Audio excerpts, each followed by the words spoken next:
காஞ்சி மகா சுவாமிகள் அருளிய தெய்வத்தின் குரல் பாகம் 3 பகுதி 302.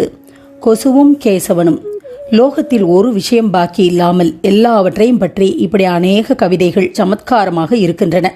பரமாத்மாவிலிருந்து ஆரம்பித்து ஒரு சின்ன கொசு வரையில் எதை பற்றியும் அர்த்த சித்திரமாகவும் சப்த சித்திரமாகவும் கவிகள் வினோதமாக பண்ணியிருக்கிறார்கள்.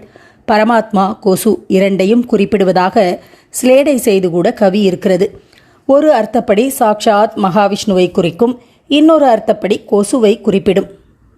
சக்கர பிரமண கரத்வாத் குத்ருஷ்டிபிர் தூரவர்ஜியமானத்வாத் ஸ்ருத்யந்த கேலனத்வாத் மசக துவாமேம மாதவம் மன்யே. சக்கர பிரமண கரத்வாத் சுற்றிக்கொண்டே உள்ள சக்கரத்தை கொண்ட கரத்தை உடையவர் மகாவிஷ்ணு. சக்கரவட்டமாக சுற்றும் காரியத்தை ஓயாமல் செய்வது கொசு. கர என்பது விஷ்ணுவை குறிக்கும். கை என்று பொருள்படும். கொசுவை குறிப்பிடும்போது செய்வது என்று பொருள்படும்.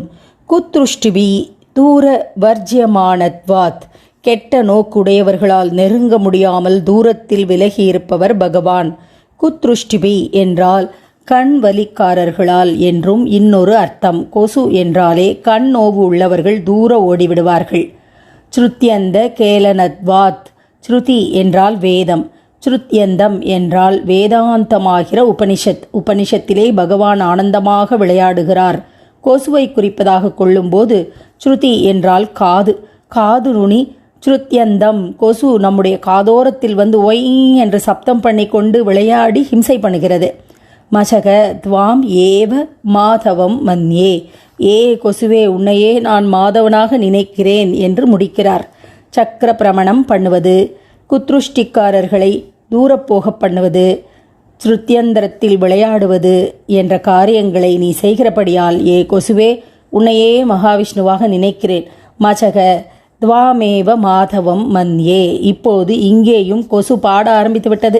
எல்லாருக்கும் தூக்கமும் வந்துவிட்டது. இதுவரையில் வேடிக்கை கேட்டதில் இரண்டும் தெரியவில்லை. இப்போது தூங்க வேண்டும் என்று படுத்துக்கொண்டால் கொசு ஹிம்சைதான் தெரிய ஆரம்பிக்கும்.